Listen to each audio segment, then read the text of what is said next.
ദേശീയപാതയുടെ നിർമ്മാണ പ്രവർത്തനങ്ങൾ തകൃതിയായി നടക്കുകയാണ്. ഏകദേശം അത് അവസാന ഘട്ടത്തിലേക്ക് എത്തി നിൽക്കുകയും ചെയ്യുന്നു. നമ്മളിൽ പലരും ധരിച്ചു വച്ചിരിക്കുന്നത് ദേശീയപാത പൂർത്തീകരിക്കുന്നതോടെ ഏറ്റവും സുഖകരമായ യാത്ര നമുക്ക് സമ്മാനിക്കുമെന്നാണ്. എന്നാൽ അതിന്റെ കാണാപ്പുറങ്ങൾ തേടുകയാണ് ഫസ്റ്റ് വൺ ന്യൂസിന്റെ സ്ട്രീറ്റ് മീഡിയ ഇന്ന് ചെയ്യുന്നത്. കൃത്യമായി പറയുകയാണെങ്കിൽ നമ്മുടെ സർവീസ് റോഡ് എല്ലായിടത്തും അത് ഒരു ഒറ്റവരി പാതയല്ല. ശരിക്കും അത് ദേശീയപാത അധികൃതർ തന്നെ പറയുന്നു, ഒറ്റവരി പാതയല്ല, രണ്ടുപേർക്കും കൃത്യമായി പോകാമെന്ന്. പക്ഷേ നമ്മൾ പലപ്പോഴും കണ്ടിട്ടുണ്ട് ഇരുചക്ര വാഹനങ്ങളൊക്കെ നടപ്പാതയിലൂടെ, ഇത് നമ്മുടെ വഴിയല്ലല്ലോ എന്നോർത്ത് നടപ്പാതയിലൂടെയൊക്കെ എടുത്തു പോകുന്നത് നമ്മൾ കണ്ടിട്ടുണ്ട്. പക്ഷെ അങ്ങനെയൊക്കെ പേടിച്ചുകൊണ്ടാണോ നമ്മൾ സർവീസ് റോഡിലൂടെ പോകേണ്ടത്? ശരിക്കും അത് 6.5 മീറ്റർ ഉണ്ട് എന്നാണ് ദേശീയപാത അധികൃതർ തന്നെ പറയുന്നത്. അതുകൊണ്ട് അത് ഒറ്റ വരിയല്ല എന്ന് അധികൃതർ ഇപ്പോൾ പറയുന്നു. പക്ഷേ 3.5 മീറ്റർ പോലും നമ്മൾ പല പിലാത്തറയിലും വെള്ളൂരും ഒക്കെയുള്ള പല ഇടങ്ങളിലും നമ്മൾ കാണുന്നതാണ്. 3.5 മീറ്റർ പോലും ഈ സർവീസ് റോഡിന് വീതിയില്ല. കൃത്യമായി ഇത് 7 മീറ്റർ വീതിയാണ് വേണ്ടത്. അധികൃതർ ഇപ്പോൾ പറയുന്ന ഈ 6.5 മീറ്റർ വീതി കൂടിയല്ല, 7 മീറ്റർ വീതി സർവീസ് റോഡിനും നടപ്പാതയൊക്കെ ആയി 1.5 മീറ്റർ വീണ്ടും വേണം. അത്രയും സ്ഥലം ഇത് ഉണ്ട്. പക്ഷേ കേരളത്തിലെത്തുമ്പോൾ അല്ലെങ്കിൽ നമ്മൾ കാണുന്നിടത്ത് സർവീസ് റോഡിന്റെ വീതി എത്ര മാത്രമാണ്? ഇത് ഇനി അങ്ങോട്ടേക്ക് ദേശീയപാത പൂർത്തീകരിച്ച് ടോളൊക്കെ വന്നു തുടങ്ങിയാൽ എങ്ങനെയൊക്കെ ആയിരിക്കും നമ്മുടെ യാത്രാ ദുരിതത്തെ കൂട്ടുന്നത് എന്നൊക്കെ മനസ്സിലാക്കുവാൻ വേണ്ടി പരിസ്ഥിതി പ്രവർത്തകനായ നോബിൾ പൈകടയുമായി ഏറ്റവും എക്സ്ക്ലൂസീവായ ഇന്റർവ്യൂ ആണ് നമ്മുടെ മുന്നിലേക്ക് എത്തുന്നത്. കണ്ടുവരാം. നോബിളേട്ട, ഈ ദേശീയപാതയുടെ നിർമ്മാണത്തിന്റെ ആദ്യഘട്ടം മുതലേ ആളുകൾക്ക് ഒരു ദുരിതയാത്രയും കൂടുതൽ ആശങ്കകളും ഒക്കെ ഉണ്ടായിരുന്നു. ഇപ്പൊ പണികളൊക്കെ പൂർത്തീകരിക്കുന്ന വേളയിലും ഈ ആശങ്കകൾ ഒന്നും മാറുന്നില്ല, യാത്രാ ദുരിതത്തിനും പരിഹാരമാകുന്നില്ല. ഈ സർവീസ് റോഡ് ഇപ്പൊ ദേശീയപാത അധികൃതർ തന്നെ പറഞ്ഞു, ഇത് 1 വേ അല്ല 2 വേ ആണ്. അപ്പോ 6.5 മീറ്റർ ആണ് വീതി എന്നാണ് പറഞ്ഞിട്ടുള്ളത്. ശരിക്കും അത് 6.5 മീറ്റർ ആണോ സർവീസ് റോഡിന്റെ വീതി? അല്ല, ഇത് ദേശീയപാതയിലെ ദുരിതം സാധാരണ മനുഷ്യരെ സംബന്ധിച്ചിടത്തോളം അവസാനിക്കാൻ പോകുന്നില്ല. ഇല്ല. യഥാർത്ഥത്തിൽ പറഞ്ഞാൽ സർവീസ് റോഡിന്റെ വീതി ഇവർ അംഗീകരിച്ചിട്ടുള്ള ടെക്നിക്കൽ ഡ്രോയിങ്സ് പ്രകാരം 7 മീറ്റർ സർവീസ് റോഡും 1.5 മീറ്റർ യൂട്ടിലിറ്റി കം ഫുട്പാത്തുമാണ്. അപ്പോഴും ഡ്രെയിനേജിനുള്ള ഫെസിലിറ്റി ഇല്ല എന്നുള്ളത് ആലോചിക്കണം. ഈ 7 മീറ്ററും 1.5 മീറ്റർ അങ്ങനെ 8.5 മീറ്റർ ഫുട്പാത്ത് അടക്കം 8.5 മീറ്റർ വീതി വേണ്ടടുത്ത് ഇപ്പൊ നമുക്കറിയാം ഇവിടെ എത്ര വീതി ഉണ്ടെന്നുള്ളത്. പല സ്ഥലത്തും 3 മീറ്റർ പോലും വീതിയില്ല. പിന്നെ മാത്രവുമല്ല, ഇവിടെ ഈ ദേശീയപാതയിൽ ഒരിടത്തും ബസ് ബേ ക്കുള്ള പ്രൊവിഷൻ ഇല്ല. അതുകൊണ്ട് തന്നെ ഒരു ബസ് നിർത്തിയാൽ ബാക്കി അതിന് പുറകെ വരുന്ന ഒരു ഓട്ടോറിക്ഷ പോലും നിർത്തി പോകേണ്ട സ്ഥിതി. മറ്റേ ഹൈവേ, ഈ 6 വരി പാത എന്ന് പറയുന്നത് ആക്സസ് കൺട്രോൾഡ് ആയതുകൊണ്ട് സാധാരണ മനുഷ്യർക്ക് ഒരു ബസ് സർവീസ് അതിലേ ഉണ്ടാവില്ല. സാധാരണ മനുഷ്യന് ഉള്ള ഈ ഓട്ടോറിക്ഷ അങ്ങനത്തെ ചെറിയ ദൂരം യാത്രകൾക്ക് മുഴുവൻ സർവീസ് റോഡിനെ മാത്രമേ ജനങ്ങൾക്ക് ആശ്രയിക്കേണ്ടി വരുന്നുള്ളൂ. അതിനകത്ത് ഈ ട്രാഫിക് ബ്ലോക്ക് എന്ന് പറയുന്നത് അത് അനന്തകാലത്തേക്ക് തന്നെ തുടരും. സാധാരണ മനുഷ്യൻ ഇപ്പോഴും ഈ ട്രാഫിക് ബ്ലോക്കിൽ പെട്ട് ഇങ്ങനെ വലയുക എന്നുള്ളതല്ലാതെ ഈ 6 വരി പാതയിലൂടെ വലിയ വണ്ടികളും കാര്യങ്ങളും പോകുന്നുണ്ടാവും, അത് മെച്ചമുണ്ടാകും, ഒത്തിരി സംഗതികൾ നടക്കുന്നുണ്ടാകും. പക്ഷെ സാധാരണ മനുഷ്യന്റെ യാത്രാ ദുരിതത്തിന് ഒരു പരിഹാരമായിട്ട് ഈ ദേശീയപാത ഇങ്ങനത്തെ ഈ നിലയിൽ മാറാൻ പോകുന്നില്ല. അത് യാഥാർത്ഥ്യമാണ്. അതെ, ഈ 6 വരി പാതയ്ക്ക് മുൻപ് ഉണ്ടായിരുന്ന ഒരു യാത്രാ സുഖം കൂടി ഇനിയുള്ള കാലങ്ങളിൽ ഉണ്ടാവില്ല എന്ന് തന്നെ കരുതണം. അതെ, കാരണം നേരത്തെ നമുക്ക് ഇവിടെ ഉണ്ടായിരുന്ന ഈ ദേശീയപാത അത് 2 വരി പാതയായിരുന്നു. ഈ 2 വരി പാതയ്ക്ക് മിക്കവാറും സ്ഥലത്ത് ഒരു ലൈൻ തന്നെ 7 മീറ്ററോളം ഉണ്ടായിരുന്നു. അപ്പോൾ ഒരു 15 മുതൽ 20 മീറ്റർ വരെ വീതിയിലായിരുന്നു നേരത്തെ ഉണ്ടായിരുന്ന ദേശീയപാത ഉണ്ടായിരുന്നത്. ഇപ്പോൾ അതിനു പകരം ഇതിനകത്ത് 7 മീറ്ററാണ് ഇപ്പം നമുക്ക് സാധാരണ മനുഷ്യർക്കായി അലോട്ട് ചെയ്തിരിക്കുന്ന വീതി. 15 മീറ്ററിൽ നിന്ന് 7 മീറ്ററായി കുറയുമ്പോൾ ഉണ്ടാകാവുന്ന പ്രശ്നങ്ങൾ നേരിടാൻ പോകുന്നതേ ഉള്ളൂ. തീർച്ചയായിട്ടും. കാരണം അതുകൊണ്ട് ഈ ദേശീയപാത ഇത് സാധാരണക്കാരുടേതല്ല. പക്ഷെ ഇത് അപ്പോഴുമുണ്ട്, ഈ ഇങ്ങനെ ട്രാഫിക് ബ്ലോക്കിൽ പെട്ട് ചെല്ലുന്ന ആൾക്കാർക്ക് ടോൾ കൊടുക്കേണ്ട നിലയുണ്ട്. ടോളിൽ നിന്ന് അവരും ഒഴിവാകുന്നില്ല. ഈ സർവീസ് റോഡിലൂടെ പോകുന്നവരും ടോൾ കൊടുക്കേണ്ടി വരും. സർവീസ് റോഡിൽ കൂടെ പോകുന്നവർ, കാരണം എല്ലാ സർവീസ് റോഡുകളും ടോൾ ബൂത്തിൽ എത്തുമ്പോൾ ഇത് കൺവേർജ് ആവും. അന്നേരം മാത്രമേ ഇവൻ ഈ ആക്സസ് കൺട്രോൾഡ് ഹൈവേയിൽ പ്രവേശിക്കാൻ പറ്റത്തുള്ളൂ സാധാരണ മനുഷ്യന്. അത് പൈസ കൊടുക്കാൻ വേണ്ടിയിട്ട് മാത്രമല്ല ഓരോ 60 കിലോമീറ്ററിലും ടോൾ ബൂത്ത് ഉണ്ടാവും. ഇപ്പൊ കേരളത്തിലെ 590 കിലോമീറ്റർ ദേശീയപാത എന്ന് പറഞ്ഞാൽ 600 മീറ്റർ എന്ന് പറഞ്ഞാൽ 10 ടോൾ ബൂത്ത് ഉണ്ടാവും. അതെ. വടക്കുന്ന് തലപ്പാടിയിൽ നിന്ന് യാത്ര ആരംഭിക്കുന്ന മനുഷ്യൻ 10 ടോൾ ബൂത്ത് മിനിമം ഒരു കാറിന് പോകുകയാണെങ്കിൽ 175 രൂപ വെച്ചിട്ട് 10 ടോൾ ബൂത്തിൽ പൈസ കൊടുക്കണം. അതെ. ഏറ്റവും തമാശയിൽ പറയുകയാണെങ്കിൽ നമ്മൾ ഏറ്റവും സുഖകരമായി പോയിരുന്ന പാതയിൽ ഇനി പണം കൊടുത്ത് ദുരിതയാത്രയെ സമ്മാനിക്കുന്നതാണ്. സാധാരണ മനുഷ്യരെ സംബന്ധിച്ചിടത്തോളം ചെറിയ ദൂരം യാത്രകൾ, ഈ ദീർഘദൂര യാത്രകളല്ലാത്ത ബാക്കി യാത്രകൾ മുഴുവൻ ഈ ട്രാഫിക് ബ്ലോക്കിൽ കൂടെ തന്നെ ആയിരിക്കും. അതിന് ടോളും കൊടുക്കണം. അതെ. ഈ അണ്ടർപാസിന്റെ കാര്യങ്ങളിലും നമുക്ക് വലിയ ആശങ്കയൊക്കെ നിൽക്കുന്നുണ്ട്. പല ഇടങ്ങളിലും വളരെ ഇടുങ്ങിയ അണ്ടർപാസുകളാണ്. അപ്പോൾ ഈ അവിടെയും 2 വാഹനങ്ങൾക്ക് ഒരു സമയം കടന്നു പോകാനോ പറ്റത്തില്ല. അതുകൊണ്ടാണ് പറയുന്നത്, ഈ ഓരോ പ്രദേശത്തിന്റെയും അല്ലെങ്കിൽ ഈ ഓരോ സംസ്ഥാനത്തിന്റെയും ഒക്കെ സവിശേഷതകൾക്കനുസരിച്ചിട്ടുള്ള ഡ്രോയിങ്സ് അല്ല ഇവരുടേത്. ഇത് ഒരു വളരെ സ്റ്റാൻഡേർഡൈസ്ഡ് ആയിട്ടുള്ള രാജ്യത്തിന് മൊത്തം ബാധകമായിട്ടുള്ള നിലയിലാണ് ഇവരുടെ ഈ ഡ്രോയിങ്സും കാര്യങ്ങളും വരുന്നത്. അതിനനുസരിച്ച് പിന്നീട് ഇത് ഈ കോൺട്രാക്ടറുടെ ഒരു തരം അവരുടെ ഒരു മനോധർമ്മത്തിനനുസരിച്ച് അങ്ങ് പണിയുക എന്നുള്ളതാണ് ഇപ്പം നടന്നുകൊണ്ടിരിക്കുന്നത്. അതുകൊണ്ടാണ് ഒരു എസ്റ്റിമേറ്റും ഡീറ്റെയിൽഡ് പ്രൊജക്ട് റിപ്പോർട്ടും ഒക്കെ ഉള്ള ഒരു പദ്ധതിയിലാണ് ആ ഒരു പദ്ധതിയുടെ പണി നടക്കുമ്പോൾ അവിടെ ഒരിടത്ത് വേറൊരിടത്ത് കുഴിക്കുന്നു, ഇവിടെ വേറൊരിടത്ത് കുഴിക്കുന്നു. കാരണം ഇത് പ്രൊജക്ട് അപ്രൂവ് ചെയ്തതിനു ശേഷം മാറ്റങ്ങൾ വരുത്തിക്കൊണ്ടിരിക്കുകയാണ്. അപ്പൊ ഇത് യഥാർത്ഥത്തിൽ പറഞ്ഞാൽ ഇതുകൊണ്ട് ദേശീയപാതയ്ക്ക് ലാഭമുണ്ട്. കാരണം ഇതിൽ നിന്ന് ദേശീയപാതയ്ക്ക് വൻതോതിൽ ടോൾ വരുമാനം വൻതോതിലുണ്ടാവും. കാരണം അനന്തകാലത്തേക്കാണ് ടോളിൽ ഓരോ വർഷവും 4% വീതം വർധന വരുത്തും. അപ്പൊ ഇനി മുതൽ സാധാരണ മനുഷ്യനെ സംബന്ധിച്ചിടത്തോളം പെട്രോളിന് വില കൂടിക്കൊണ്ടിരിക്കുന്ന മാതിരി ഈ ടോളിന്റെ പൈസയും ഓരോ വർഷം കൂടിക്കൊണ്ട് അതിനും കൂടെ കരുതിയിരിക്കുക എന്നുള്ളത് മാത്രമേ ഇപ്പൊ പറയാൻ പറ്റുള്ളൂ. യാത്രാ ദുരിതം പരിഹരിക്കപ്പെടാൻ പോകുന്നില്ല.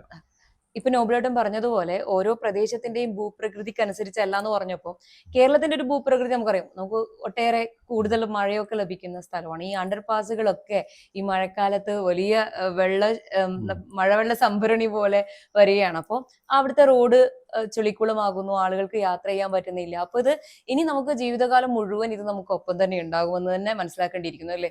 അത് അങ്ങനെ തന്നെ ഉണ്ടാവും. കാരണം ഇതിനകത്ത് ഒരു സംഗതി, ഇവര് ഈ DPR എന്നെല്ലാം പറയുന്ന ഒരു സങ്കല്പം മാത്രമാണെന്നുള്ള നിലയിലാണ് ഇപ്പൊ കാര്യങ്ങളുള്ളത്. കാരണം DPR ഒന്നും ഉണ്ടാവും, അതല്ല പ്രായോഗികമായിട്ടും. ഇപ്പൊ തന്നെ ഈ 7 മീറ്റർ സർവീസ് റോഡും 1.5 മീറ്റർ ഫുട്പാത്തും വേണ്ടെടുത്ത് എത്രയാണുള്ളതെന്ന് നമുക്ക് നേരിട്ട് കണ്ടാൽ അറിയാവുന്ന.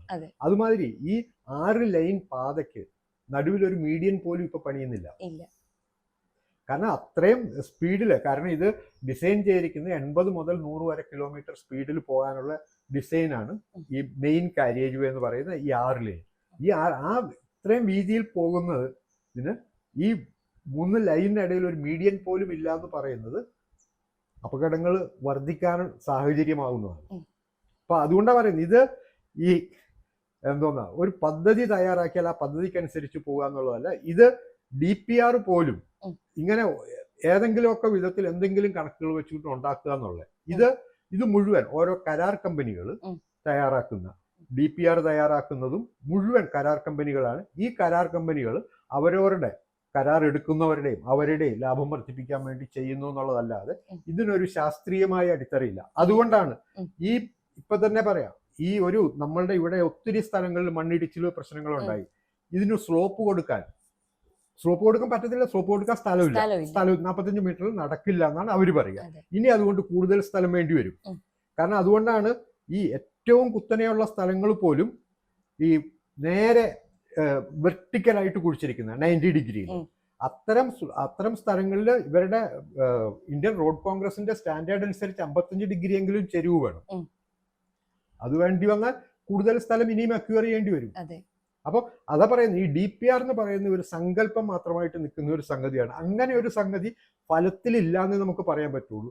കോൺട്രാക്ടർമാരുടെ അവരുടെ മനോധർമ്മം അനുസരിച്ച് കോൺട്രാക്ടർമാരും അവരെ നിയന്ത്രിക്കുന്ന അവരുടെ ഈ സൂപ്പർവൈസറി കോൺട്രാക്ടർമാരും എല്ലാം അവരുടെ മനോധർമ്മം മാതിരി ഓരോരോ പണികൾ ചെയ്യുന്നു. നമ്മൾ നാളെ ഇത് അനുഭവിക്കാനും അതിന് പണം കൊടുക്കാനും വിധിക്കപ്പെട്ടിരിക്കുന്നു. ഏറ്റവും ദുരിതത്തിന് അങ്ങോട്ടേക്ക് പണം നൽകേണ്ടുന്ന ഒരു അവസ്ഥയിലേക്ക് സാധാരണക്കാരൻ എത്തി നിൽക്കുന്നു. നമ്മൾ ഈ പറഞ്ഞതുപോലെ 90 ഡിഗ്രിയിലൊക്കെ വെട്ടിയെടുത്തെടുത്ത് ഇനിയും മണ്ണിടിച്ചിലുണ്ടാകാം. ഈ റോഡ് പലയിടത്തും വളരെ ഉയരത്തിൽ. അതിന്റെ ഏറ്റവും നല്ല ഉദാഹരണമാണ് ഷിരൂർ. ഇതും NH-66 ഷിരൂരിൽ നടന്ന ദുരന്തവും NH-66 അവിടെ 60 മീറ്റർ വീതിയിൽ സ്ഥലം ഉണ്ടായിട്ടും സ്ലോപ്പായിട്ട് ഇത് കട്ട് ചെയ്യാത്തത് കൊണ്ടാണ് അതെ, അതിന്റെ അങ്ങനെ ചെറിയ മണ്ണിടിച്ചിൽ രീതിയിലൊക്കെ ഉണ്ടായത്. നമ്മളിപ്പോ ചെറുവത്തൂര് വീരമലയിലൊക്കെ തീരമേഖല- ആ, കണ്ടുകൊണ്ടിരിക്കുന്നുണ്ട്. അതെ അതെ, അവിടെ മുഴുവൻ ഇനിയും മണ്ണിടിക്കും. ഇതിന് പേര് സോയിൽ നെയിലിംഗ് എന്ന് ഒക്കെ പറഞ്ഞിട്ട്, സോയിൽ നെയിലിംഗിന് പോലും ഒരു മിനിമം സ്ലോപ്പ് വേണം. അതെ അതെ, പിന്നെ ഈ സോയിൽ നെയിലിംഗ് ചെയ്താലും അവിടത്തേക്ക് ഈ സോയിൽ നെയിൽ ചെയ്യുന്ന സ്ഥലം ഏതാണ്ട് 8 മീറ്റർ മുതൽ 10 മീറ്റർ വീതി വരെയുള്ള കമ്പിയാണ് ഭൂമിക്കുള്ളിലേക്ക് അടിച്ചു കയറ്റേണ്ടുന്നത്. അത് ചെയ്യുമ്പോൾ ആ ഭൂമി പിന്നെ ഉപയോഗയോഗ്യമല്ലാണ്ടാവും. കാരണം ഇതിനാരാ പെർമിഷൻ കൊടുത്തേ? ആ ഭൂമി ഏറ്റെടുത്തിട്ടില്ല ഇതുവരെ. പിന്നെ ഈ വെള്ളക്കെട്ട് ഇപ്പം ഇവര് മനഃപൂർവ്വം സൃഷ്ടിച്ചതാണെന്ന് വേറൊരു വിധത്തിൽ വേണേൽ പറയാം. ഇവരുടെ ഉള്ള കരാറിൽ ഇപ്പം നിർമ്മാണ കരാറുകളിലുള്ള ഒരു വ്യവസ്ഥ എന്ന് പറയുന്നത്, കരാർ കമ്പനിക്ക് ഉചിതമെന്ന് തോന്നുകയാണെങ്കിൽ ദേശീയപാതയിൽ കൂടുതൽ ഫെസിലിറ്റീസ് ഏർപ്പെടുത്തണമെന്ന് കരാർ കമ്പനിക്ക് തോന്നുകയാണെങ്കിൽ അവർക്ക് സ്വന്തം നിലയ്ക്ക് ഭൂമി അക്യൂർ ചെയ്യാം. ഈ സ്വന്തം നിലയ്ക്ക് ഭൂമി അക്യൂർ ചെയ്യുക എന്ന് പറഞ്ഞാൽ ഈ വെള്ളക്കെട്ട് വന്നിട്ടുള്ള സ്ഥലങ്ങളിലെ മനുഷ്യന്മാർ മുഴുവൻ ഭൂമി വിട്ടുകൊടുക്കാൻ നിർബന്ധിതരാകും. ഇവിടെ ഈ മലയിടിഞ്ഞ് അതിന്റെ മുകളിൽ വീടുമായിട്ട് നിൽക്കേണ്ടി വരുന്ന മനുഷ്യര് അവരും ഭൂമി വിട്ടുകൊടുക്കാൻ തയ്യാറാണ്. ഇത് മുഴുവൻ ഈ കരാർ കമ്പനികളുടേതാകും. നോക്കണം, ഇപ്പോഴത്തേത് ഈ ദേശീയപാത പദ്ധതിയുടെ പേര് ഭാരത്മാല പരിയോജനയുടെ ഫേസ് 2 ആണ്. ഫേസ് 3 ദേശീയപാതയുടെ ഓരങ്ങളിൽ ലോജിസ്റ്റിക് പാർക്കാണ്. ഇവിടെ കളമശ്ശേരിയിൽ അദാനിയുടെ ലോജിസ്റ്റിക് പാർക്കിന് 1 മാസം മുന്നേ തറക്കല്ലിട്ടു. അദാനി അടക്കമാണ് ഇവിടെയുള്ള കരാർ കമ്പനികൾ. ഈ ദേശീയപാതയിൽ മുഴുവൻ ലോജിസ്റ്റിക് പാർക്ക് വരണമെന്നുണ്ടെങ്കിൽ ഈ സ്ഥലം ഇങ്ങനെ അക്യൂർ ചെയ്യണം. അതിനുവേണ്ടി വെള്ളക്കെട്ടും മണ്ണിടിച്ചിലും ഇവിടെ ഉണ്ടാവണം. ആൾക്കാർ ഭൂമി വിട്ടുകൊടുക്കണം. അല്ലാതെ കേരളത്തിൽ ആരും ഭൂമി വിട്ടുകൊടുക്കൂല. അല്ല, ഇത്രയും ജനസാന്ദ്രതയുള്ള ഒരു ഇടത്ത് വിട്ടുകൊടുക്കുക എന്നുള്ളത് പ്രായോഗികമല്ല. വിട്ടുകൊടുക്കാൻ പ്രേരിപ്പിക്കുക എന്നുള്ളതാണ്. വിട്ടുകൊടുക്കാൻ നിർബന്ധിതരാക്കുകയാണ്. തീർച്ചയായിട്ടും വെള്ളക്കെട്ടുണ്ടായ മനുഷ്യന്മാർക്ക് വിട്ടുകൊടുക്കാതെ മാർഗമില്ല. അതെ, ഇപ്പൊ നമ്മൾ DPRൽ ശരിക്കും 4 വരി പാതയാണ് അല്ലെ, അതാണ് 6 വരി പാതയായി മാറിയതെന്ന് തന്നെയല്ലേ? അല്ല, ഇത് ആ ഡ്രോയിങ്സിൽ അങ്ങനെ തന്നെ ഇത് പറയുന്നുണ്ട്. പക്ഷെ പല സ്ഥലത്തും 6 വരിയെന്നും 4 വരിയെന്നും മാറി വരുന്നുണ്ട്. കാരണം ഇതെല്ലാം ഒരു തരം ഈ കട്ട് ആൻഡ് പേസ്റ്റ് ഏർപ്പാടുകൾ മാത്രമാണ്. അല്ലാതെ ഇതിനെക്കുറിച്ച് ഇതിപ്പം ഇത് പഠിക്കണമെന്നുണ്ടെങ്കിൽ ഇതിന്റെ ഈ ഹൈഡ്രോളജിക്കലായിട്ടുള്ള സംഗതികൾ അങ്ങനെ വളരെ വിശദമായ പഠനങ്ങൾ നടത്തേണ്ടതാണ്. കീഴാറ്റൂരിനെ കുറിച്ച് 1 വർഷം നീണ്ടു നിൽക്കുന്ന ഹൈഡ്രോളജിക്കൽ സ്റ്റഡീസ് നടത്തണമെന്ന് കേന്ദ്ര വനം പരിസ്ഥിതി മന്ത്രാലയം നിർദ്ദേശിച്ചിട്ട് അതുപോലും ചെയ്യാത്തതാണ്. ഇപ്പം ഇവിടെ മലപ്പുറം ജില്ലയിൽ ഈ കൂരിയാട് എന്ന് പറയുന്ന സ്ഥലത്ത് മണ്ണിടിച്ചിലുണ്ടായ ഇവര് കെട്ടിയ ഈ മെയിൻ കാരേജ് മൊത്തം ഇടിഞ്ഞു വീണപ്പം അതിന് കാരണമായിട്ട് പറഞ്ഞത് മണ്ണിന്റെ സ്റ്റെബിലിറ്റി പരിഗണിക്കാതെ കൺസ്ട്രക്ഷൻ നടത്തിയെന്നാണ്. അത്രയും പരിസ്ഥിതി ലോല പ്രദേശങ്ങളാണ് നമുക്ക് ഉള്ളത്, അതിന് മുകളിലാണ്. അതുകൊണ്ട് അതാണ് ഇവരുടെ DPRലെ അസംബന്ധവും. കാരണം അങ്ങനെ ഒരു പഠനം പോലും നടത്താതെയാണ് ഈ DPR ഉണ്ടായത്. ഇപ്പം ഇവിടെ ഉണ്ടായ ഈ തകർച്ചകൾ മുഴുവൻ ഈ DPRന്റെ അപര്യാപ്തതകളാണ് വെളിപ്പെടുത്തുന്നത്. അല്ലെങ്കിൽ അശാസ്ത്രീയമായ DPR ആണ്. എങ്ങനെയാണ് ഈ വീരമല കുന്ന് മാതിരിയുള്ള ഒരു കുന്ന് 90 ഡിഗ്രിയിൽ ഇടിക്കാൻ വേണ്ടിയിട്ട് ഒരു DPRൽ നിർദ്ദേശം ഉണ്ടാവുക? കാരണം ഇന്ത്യൻ റോഡ് കോൺഗ്രസിന്റെ സ്റ്റാൻഡേർഡ് പ്രകാരം ഏതാണ്ട് 55 ഡിഗ്രി സ്ലോപ്പ് കൊടുക്കേണ്ടുന്ന സ്ഥലമാണത്. അതില്ലാതെ അവിടെ വെർട്ടിക്കലായിട്ട് മുറിക്കാൻ വേണ്ടിയിട്ട് ഇത് കൊടുക്കുക എന്ന് പറഞ്ഞാൽ അത് DPR അശാസ്ത്രീയം തന്നെയാണ്. തീർച്ചയായിട്ടും. എനിക്ക് ഏറ്റവും അവസാനമായി നോബിളേറ്റോട് ചോദിക്കാൻ ഉള്ളത്, ഈ സാധാരണക്കാരായ മനുഷ്യരെ എങ്ങനെയാണ് ഇങ്ങനെ മണ്ടന്മാരാക്കാൻ കഴിയുന്നത്? അവരിപ്പോഴും പ്രതീക്ഷിക്കുന്നത് ഈ ദേശീയപാതയുടെ പണികൾ പൂർത്തിയാകുന്നതോടെ അവർക്ക് സുഖകരമായ ഒരു യാത്ര ഉണ്ടാകുമെന്നതാണ്. അതിനകത്ത് ഏറ്റവും പ്രധാന പ്രശ്നം ഈ ദേശീയപാത ആക്സസ് കൺട്രോൾഡ് ആണെന്നുള്ളത് ഇനിയും മനുഷ്യരിലേക്ക് എത്തിയിട്ടില്ല. ആരും വിചാരിക്കുന്നില്ല ഇത് ആക്സസ് കൺട്രോൾഡ് ആണെന്ന്. നമുക്കും അതേ പോകാം. നമ്മൾ ഇതിന്റെ ബസ് സ്റ്റോപ്പ് അവിടെ ദേശീയപാതയിലായിരിക്കും എന്നുള്ള ഒരു പ്രതീക്ഷയുണ്ട്. പക്ഷെ ഇത് നമ്മളുടെ തലയ്ക്ക് മുകളിൽ, നമ്മൾ ഈ താഴെ മിക്കവാറും എല്ലാ സ്ഥലത്തും സർവീസ് റോഡ് താഴെയാണ്. നമ്മളുടെ തലയ്ക്ക് മുകളിൽ കൂടെ പാഞ്ഞു പോകുന്നതാണ് ദേശീയപാതയെന്നും നമ്മൾ അതിന്റെ കീഴെ നിൽക്കേണ്ടവരാണെന്നും ഉള്ള ഒരു ബോധം ഇനിയും മനുഷ്യരിലേക്ക് എത്തിയിട്ടില്ല. ഈ ഇപ്പോഴത്തെ സർവീസ് റോഡ് ഇപ്പോഴത്തെ ഒരു താൽക്കാലിക സംവിധാനം മാത്രമാണെന്നും ദേശീയപാത പണി പൂർത്തിയാകുമ്പോൾ നമ്മൾ മുഴുവൻ ദേശീയപാതയിലേക്ക് കയറ്റം കിട്ടുന്നവരാണെന്നുള്ള പ്രതീക്ഷയിലാണ് ധാരാളം മനുഷ്യർ ഇപ്പോഴുള്ളത്. നമ്മുടെ മാധ്യമങ്ങളാണെങ്കിലും അല്ലെങ്കിൽ അധികൃതരാണെങ്കിലും ഈ സാധാരണ ജനങ്ങളോട് ഇതിനെക്കുറിച്ച് സംവദിക്കുന്നേ ഇല്ല. അതേ പറഞ്ഞേ, ഇത് സാധാരണ ആൾക്കാരുടെ ഒട്ടുമിക്ക മനുഷ്യരുടെയും ധാരണ ഈ സർവീസ് റോഡ് എന്ന് പറയുന്നത് ഇപ്പോഴത്തെ ഒരു താൽക്കാലിക, ഇത് പണി നടക്കുമ്പം ഈ ട്രാഫിക് ബ്ലോക്ക് ചെയ്യാതിരിക്കാൻ വേണ്ടിയിട്ടുള്ള താൽക്കാലിക സംവിധാനം മാത്രമാണെന്നും ഇത് പണി കഴിഞ്ഞാൽ ദേശീയ ആറുവരി ആയി കഴിഞ്ഞാൽ നമ്മളെ എല്ലാം അതിനകത്തേക്ക് പ്രവേശിപ്പിക്കും എന്നാണ്. തീർച്ചയായിട്ടും. വളരെ സ്ട്രെയിറ്റ് ആയിട്ട് വളവും തിരിവും ഇല്ലാതെ പറയുകയാണെങ്കിൽ നോബിളേട്ടൻ പറഞ്ഞതുപോലെ തന്നെ പണം കൊടുത്ത് ജീവിതകാലം മുഴുവനുള്ള ഒരു ദുരിതയാത്ര സമ്മാനിക്കുകയാണ് ദേശീയപാത എന്ന് പറയാതെ വയ്യ.